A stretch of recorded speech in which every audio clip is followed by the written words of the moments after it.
Hey guys, so I was just minding my own business one day, then out of nowhere, I decided to make a tier list of all Roblox games. I'm someone who's grown up on the platform, ever since the age of like probably 12, so I feel like I have a good idea of the games. I tried to get a little bit of everything, try to keep it fair, and I'm gonna keep it factual. Starting it off, ABA. Now, anyone who's played ABA, bro, goes something like this.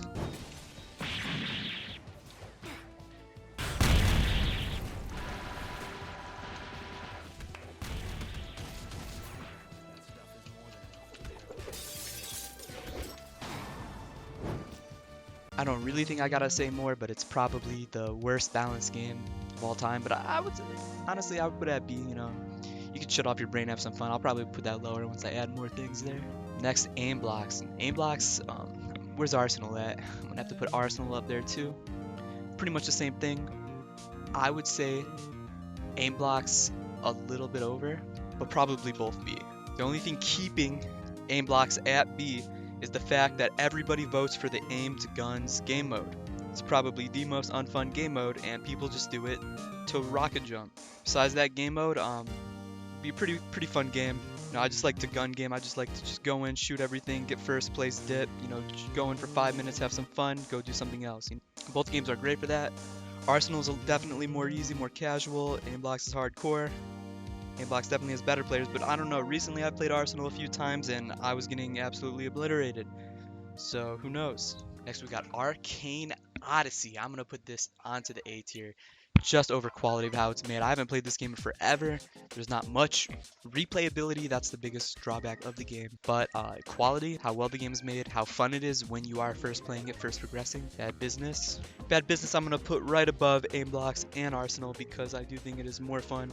Better gunplay. It is way more sweaty. If you are just looking to just have fun, casual play, this isn't going to be the game. Play Arsenal, bro. Play some Phantom Forces or something. Bad Business, sweaty as hell. You get cheaters every other game. You got 100k kill beasts everywhere. You got Game Pass beasts. You got people shooting you with bows and arrows, throwing knives at you, stabbing you, bro. You don't even know what's going on when you're playing this game. But, for someone like me, the skill issue isn't a problem. So I have a lot of fun on Bad Business.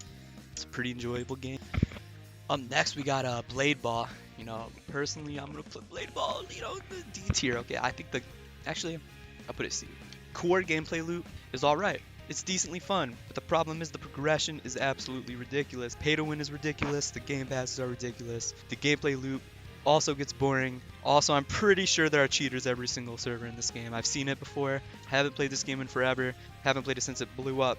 Next is Blox Fruits. Now wait, I need Grand Peace Online when talking about Blox Fruits. Blox Fruits, the thing is with Blox Fruits, objectively you look at it as a game, it's probably like C tier. You just kill bandits, you progress by killing bandits. The thing that makes this game stand out is like all the other trash One Piece games, this game actually stuck with their game. I'm pretty sure in the lifespan of this one game, a One Piece game had 4 sequels. The developers of that made 4 to 5 games in the lifespan of Blox Fruits. And what is a One Piece game? The exact same thing, except it's more buggy, it's more laggy. But that's also like every other trash One Piece game out there. It's just pretty much the same thing, just buggier, laggier. GPO, I hate to say it, but GPO is definitely the best One Piece game out right now. And I don't like saying that because I think the game is garbage. Way too grindy. The bosses are the most unfun thing ever. You're just sitting there hitting a boss into a corner for 15 minutes to get like a 10% chance of getting like a B tier item. Bosses take absolutely forever. You could be max level and you still probably can't beat the first few bosses in the game because they're designed to be fought by like 5 to 10 players. The fruits are really cool, the effects are really cool, but the fruits are way too rare.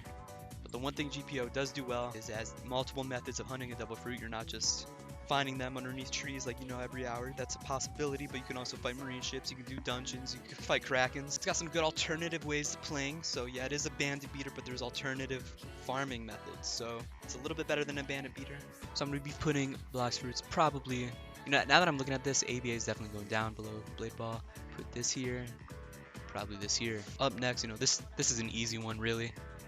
Everyone should know this. Everyone who plays these games, deep into the community who's been there, everyone knows Deep Woken is #1. It has the most unique gameplay of any game on the site. And what I mean is most are just progressing, like beating bandits. You know, there were games where you killed players for it, made by the same exact developers, by the way. What separates this game is that it's not linear progression. You can do whatever you want. You can go to the depths, you can fight depths monsters, you can go on the surface, you can fight surface monsters, you can fight players, you can do whatever you want. Gain XP, get stronger. There's so many oaths you can go, there's so many mantras, every build is different. It's like a roguelike. You make a character, build a bear. It's great. There's also so much content now. Debugking players complain about the content all the time because they're so used to having so much. They get content every single week and they will still complain that it's not enough. Imagine if Blox Fruits releases a fruit every week and the fan base starts complaining about it. That would be insane. Debugking also, like, with no competition at all, has the best PvP. There's parries, there's faintings, there's rolls, there's perfect dodges, there's everything you could want. Mantras, combos, combo extenders, uppercuts, slide attacks, dash attacks.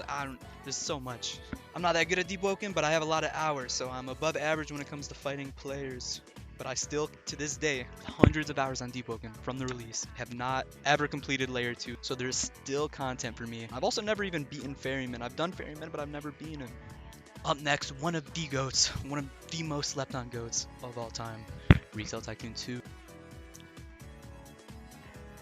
Actually, I'm putting it right between the One Piece games and the gun game games. Reason is, this is a casual game, but this is such a fun, relaxing game. I remember when Retail 1 first came out and it cost Robux and I bought that sheet. I was playing Retail Tycoon 2 when it first came out with Robux. I got a statue in the game, I got the money trees, I got that everything, bro. That game is great. Pretty much when it comes to Tycoons, there's either two types. The type where you're just walking, you know, you're pressing the buttons, it does everything for you. Then there's the types where you can actually go in, build stuff however you want, customize it to yourself. This game does that great. The downside of this game over the other games on this list, the creativity is limited in this game compared to the others. Theme Park Tycoon 2, you know, instant A tier. This has some of the most insane creations I've ever seen. I'll probably just show you gameplay. I'll literally just go into a server for this video and just walk around, and I guarantee you I will see some insane stuff. I've also created something insane, at least in my head it's insane. I know for a lot of people the pro builders is nothing, but to me I'm very proud of it. It was over the course of like a few months I would play it on and off, you know, slowly building up to this thing. There are a lot more stuff to use than Retail, but still there's still like a little bit of a limitation, and to get fully free will you do need to fork over some cash, some Bobucks, but I haven't done that. I made the best possible park I can with the default tools, the default materials. A tier. Next is the classic game Rogue Lineage. Now, most people will either have Rogue Lineage at S tier for everything that it's innovated on the platform. You know, it really did change the game. It started bringing in a whole new subgenre of hardcore games, brought in a subgenre of hardcore players into these games. A lot of communities grew because of it. A lot of things were inspired by it, and then it went on to create Deepwoken by the same developers, which is one of the most insane games on the platform. That's one camp. But what I remember of Deepwoken is going in, getting ganked every 15 minutes, just out of nowhere. I mean, that is the way to progress, but also there's no reason that ultra classes, max power, need to kill. That's besides the point. You know, every game's gonna have that. Deepwoken has that. Despite there being even less reason to. But what really made Rogue difficult was the exploiters. They did have restores in it, but they would never work. Just like Deepwoken, they never work. You have to be a YouTuber or like a special privileged person to be able to get a restore. Exploiters will just show up, kill your character, you're all the way back to square one. Rogue Lineage progression was so much slower than Deepwoken. Pretty much the basis, every time you made a brand new character, you would have to immediately punch these scrooms or players 50 times to get mana train that shit, mana climb that. You would have to wait an hour from obtaining it to even be able to train it. So pretty much an hour, you're not really progressing at all. Could run around, grab trinkets. That's another thing. Running around grabbing trinkets was so boring. You would do 4 laps around the entire map. Barely enough money to buy the next progression to your class. It's ridiculous. Also, exploiters would exploit in, take all the trinkets, all that. So like pretty much the community is what made the game terrible. Players, exploiters, lack of moderation. Developers pretty much abandoned that game. All those reasons make it bad, but when it comes to the core gameplay, core attributes of the game, what it brought to the platform, what it changed, I would have to put it A. MM2, I'm going to put it as solid C. Pizza Place, I'm going to put C2. And you know what? I'll bring ABA down. The reasons these are so low is because, one, they are not the games that I played. Both of these games are not the same game that I remember playing. But they objectively have gotten better. You know, Work at a Pizza Place was objectively worse when I played it, but it's all my blind nostalgia, reasons why I love it. Overall, these games are pretty casual. You know, there's not too much crazy stuff you're going to do. You kind of just do the same gameplay loop. You work at a pizza place, upgrade your house. The mystery, you go around killing people, upgrading your knife. There is a cool trading scene. Murder Mystery 2 and Pizza Place 2 has a cool house building scene. You know, you could host parties. People make some insane houses, I'm sure. You know, these two are just not for me, and they are pretty casual. And, you know, I'm not even considering these bad games. You know, C is okay. The only bad games here is ABA. We all know that. I would put Murder Mystery slightly above Pizza Place just because of, you know, the trading. And I'm sure people make profit. I'm sure people sell accounts on the black market for hundreds of dollars on that game. I'm sure all that is going on. Next, Arcane Lineage. I'm going to have to put that at the top of B tier. The reason is I personally did not get too far into this game. But this game, you know, another game inspired by Rogue, you know, just putting Rogue's influence up there. Has a lot of similar classes, a lot of similar things, but the whole difference of the game is that it's a turn-based, parry-based combat. Turn-based combat, you block with parries, and the parries get exceedingly difficult, especially if you're playing on the hard modes. The game is absolutely brutal. You know, I tried playing it solo, and the game even tells you that it's not meant to be played solo, so I should have known I was not going to make it far. You know, I did a few runs actually, made it to a new area, but yeah, overall, my experience is very limited compared to most players. I've seen YouTube videos, people have tier lists of all the artifacts in that game. Artifacts are something from Rogue, something incredibly rare that it's like a permanent upgrade to your character. Them having that in a turn-based RPG seems really cool. They have a ton of races with a ton of different passives. Really cool. They have a lot of the classes from Rogue and they progress in the same way. So you would get like, let's say a Fist and you upgrade that to like probably a Kuma, maybe Oni. You know, I didn't really get that far, so maybe you can't. Oh yeah, up next, we got the Pokemon copy list. Now first we gotta handle the GOAT, greatest of all time. Everyone who was there when this game was around knows one of the best. Probably the easiest S tier anyone could tell you. You know, it's got the graphics from the real Pokemon games. It's got all the real Pokemon. It got pretty much all of them at the time. There's been more since that game got taken down, but it had everything you could do. It's got fishing. I'm sure it had megas.